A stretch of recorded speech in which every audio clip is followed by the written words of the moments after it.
Hello everyone, welcome back for the stitch along. So we are moving on to Chinese knot stitch, which is actually a knot stitch that I haven't done or have not done, excuse the pun. So I have decided to do a couple of my knot stitches on the one piece of fabric, and I'm thinking I'll put them probably in the dictionary of stitches under the letter K.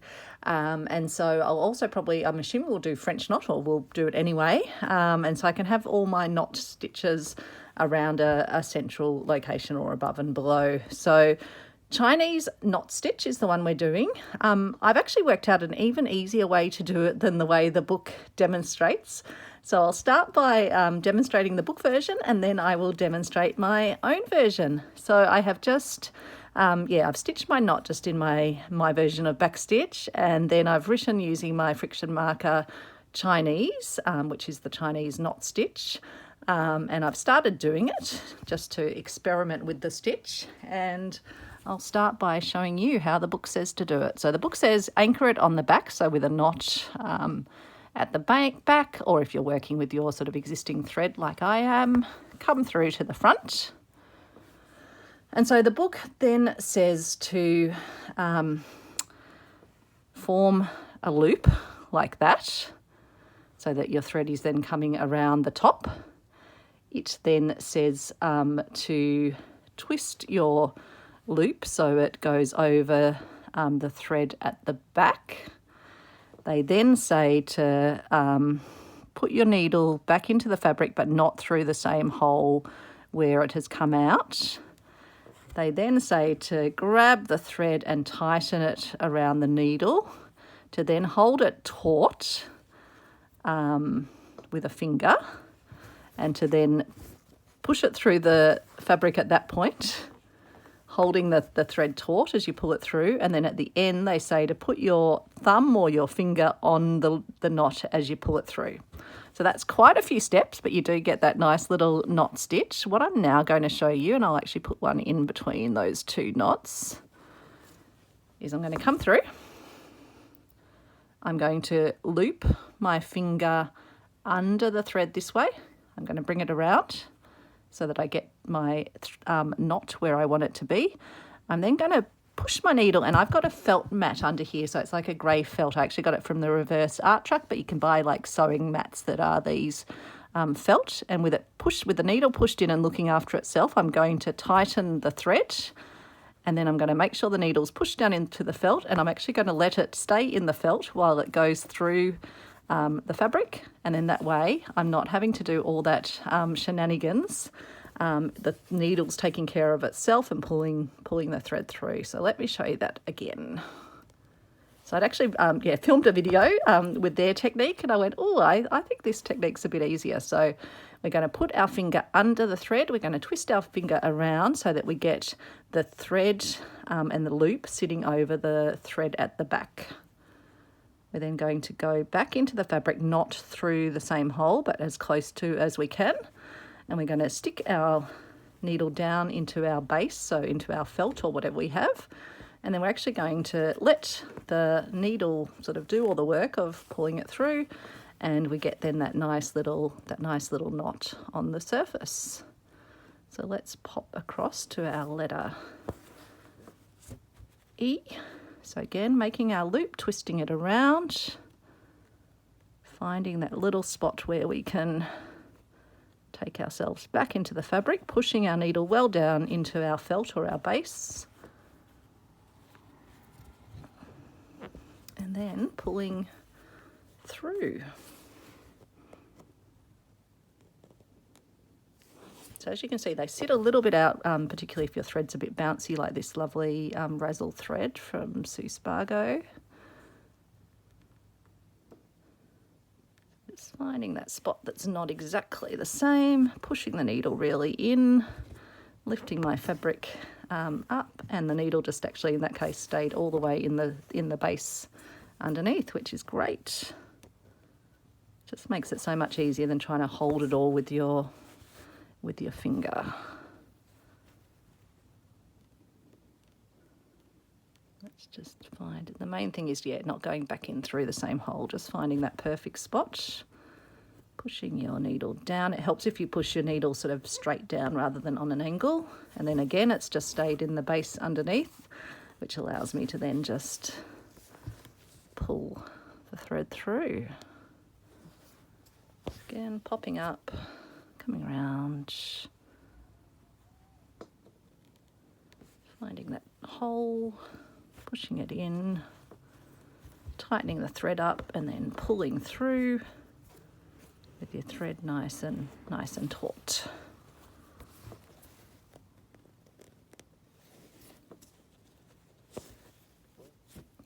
So it's quite good doing a lot of these because it will just get the technique nicely in your mind, and you can just sort of practice, work out what works for you. But hopefully this little hack, this little technique I've come up with might work for you if you've got one of these mats, apart from when you pull the thread out of the needle, but that happens regardless. This thread is so sort of slippery and silky, it does tend to want to slip out, but I do love it. So I hope you're having a great day. It's Saturday afternoon here when I'm filming this. It'll be for Sunday night, I think, this one. So I took Travis out this morning because he likes to go for a special walk on a Saturday and Sunday. Or he usually gets a few actually. Took him out to a park that has I think I've just skewered my thread. Hang on, let me just fix that up. Yeah, you don't want to put your needle through your thread. You want to find that point just a slightly different hole than the hole that you've brought the thread up through. Push your needle in, tighten up your thread. Make sure your end's not going to fall out in the process. Doing that, taking it through, getting your knot. So yeah, I took Travis up to a park that has a lovely view across Melbourne, across the suburbs. It's actually the park where the reverse art truck is, but I've been so good. I've said until I'm finished on all my stitchery squares, I'm not doing any shopping. So I actually realised today I've still got a haul of goodies from the purveyor of reclaimed textiles in the boot of my car that I hadn't remembered to get out the other week when I picked some up, well, quite a few weeks ago now. So yeah, I'm not even keeping up with all my goodie hauls, so I think that's a sign that I need to, it's a good chance to be using my goodies before I bring any more into the stash. And I'll probably want to do a bit of a sort of the craft room once I'm done with the current round of squares, but I do have more, including for the lovely Giuzi who participates in this stitch along. So I couldn't take any more on before the deadline of sort of end of August for this first round, but yeah, definitely planning to keep swapping squares because it's just such a joyful activity. So I think Annie Claxton's Arty Fuddy Annie is planning sort of a November round, but I'll probably just continue sort of doing swaps with folks that want to do them, just spread them out a little bit more because it has been a little bit all consuming lately between the swaps and Dictionary of Stitches, but mainly the swaps. It's been a very busy time. Sorry, I just got myself tangled up there. Wasn't paying attention. Oops, I've put a little knot into the thread. Let's just see if we can fix that up before we go on. I'll just need to loosen it up without splitting, because this thread does, if it kind of catches on things, it can just sort of lose a little bit of its twistiness. So I just need to be careful in dealing with this knot that I don't ruin the nice twist of the thread. See, it just sort of, it's quite not fragile, but it's a little bit finickety is what we'd say. Just a little finickety. But that's okay when it's so beautiful. It's a lovely thread.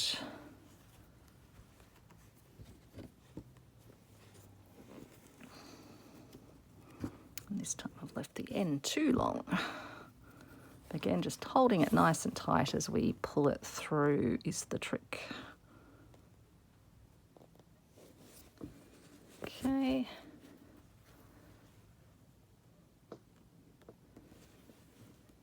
So yeah, just it's come over a bit grey. It was actually a nice morning, although we did have a little bit of rain this morning.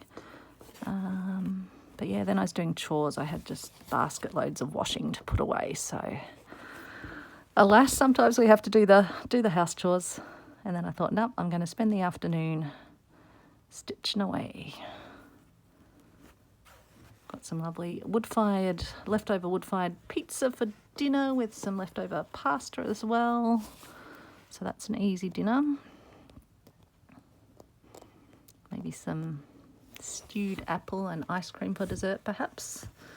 My friend at work, she posted in our little sort of group chat a picture of an amazing gelato that she had the other day, and I've just been craving ice cream ever since then. So suggestible by food. I see something and I'm like, oh, I really want that. So yeah, we got some ice cream when we went to pick up the pizzas. We do most of our shopping online, but yeah, once in a while pop into a supermarket and get goodies.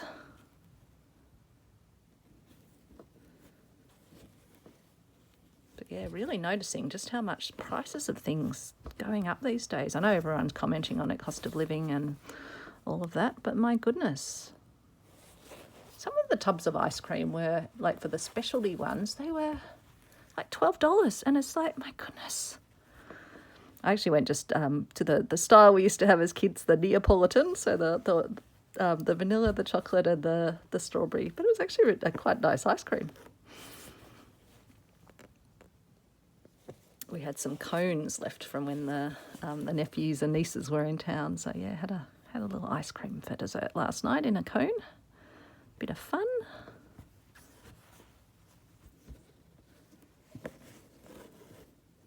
Oops, the end got stuck. Just going to let my thread just twist around a bit and straighten up. So yeah, definitely much easier I'm finding with this particular technique of doing the twist this way and then putting the needle into the actual felt mat underneath.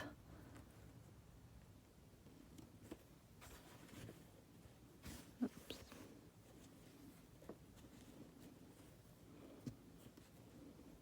Let's just not make sure we don't make a knot with our tail.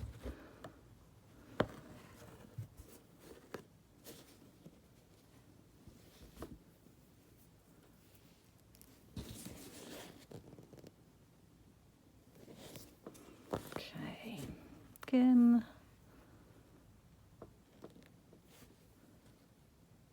Let's go back in, push it into the felt. Yeah, this was a great find, this felt mat. It must have been something from industry somewhere where they'd produced these mats, but got, yeah, 2 huge ones that cover my entire craft desk. And it's just great. I do love the reverse art truck. It was quite a temptation not to drive through the little gates when I went into the park. I went, no, Travis, we're not going shopping today. Travis does love going shopping there too. He usually gets a toy of some sort, like a cardboard tube or something that he can run around with and chew and play with, roll around.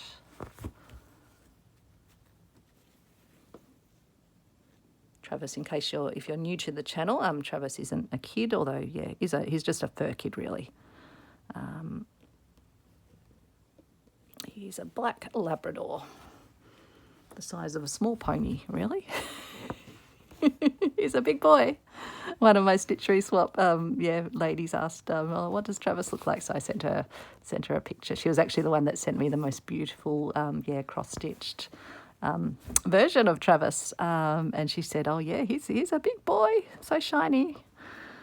Yep, he's a shiny boy, that's for sure. When I received her swap stitch square, I sent her back a picture of Travis with the square, because first time have I? Yeah, no, I have actually done some Travises, but not in cross stitch. First time Travis has been captured in cross stitch, because I don't really do. Not ruling out that I'll ever do cross stitch, but it's not something I've done a lot of.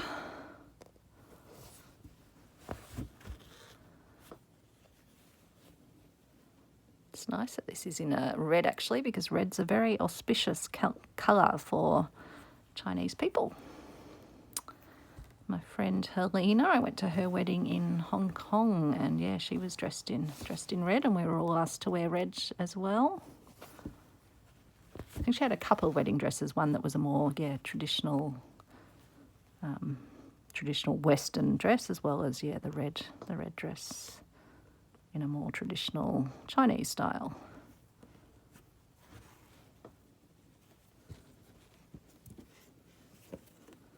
This variegated thread goes from red through to the pinks, which we're always told typically, I can't put red and pink together, but they do. They actually look really lovely. Really lovely together.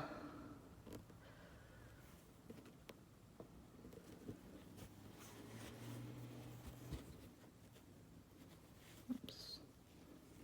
Just getting my threads a bit twisted around. There we go. Let's just hold on to that bit, pull it through. There we go. We're almost done.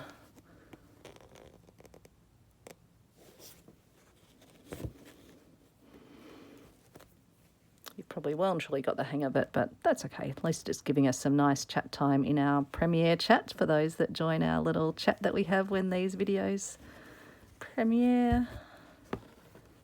It's just really lovely little group of little community. Chat about all sorts of things, hear about the seasons in different parts of the world, hear about what people are growing in their gardens. Got beautiful daffodils coming up in the garden at the moment, and still got borage flowers. I thought they were mainly a summer thing. Even still got cosmos flowers. They're quite small now, but they're, the pinks and the white cosmos. I've got grape hyacinth coming up, little Johnny jump up, like little miniature pansies. Do you call them Johnny jump ups where you are? Or is that one of our sort of Australian slang terms for the plants? They do lovely transferring onto fabric if you're doing the Japanese hazome style of flower pounding onto fabric. They make a lovely design, so I'm going to have to do some more of that as well. I really do have so many plans and so many things I want to do. That's why I do just need to, just spread the future swaps out a little bit more so I can fit in a few more activities.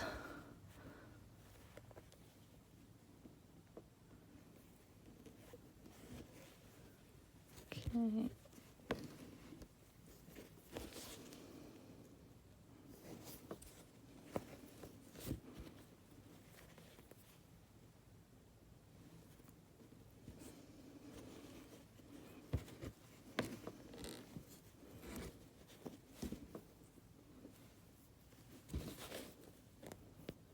So we'll just do 2 more and then we will be done. Probably should tighten up my fabric a bit more in the hoop. It does just make it a bit easier possibly.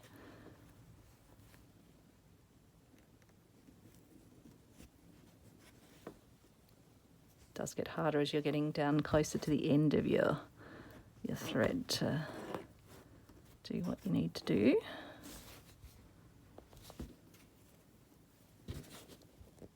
And one last one, I think. Okay, and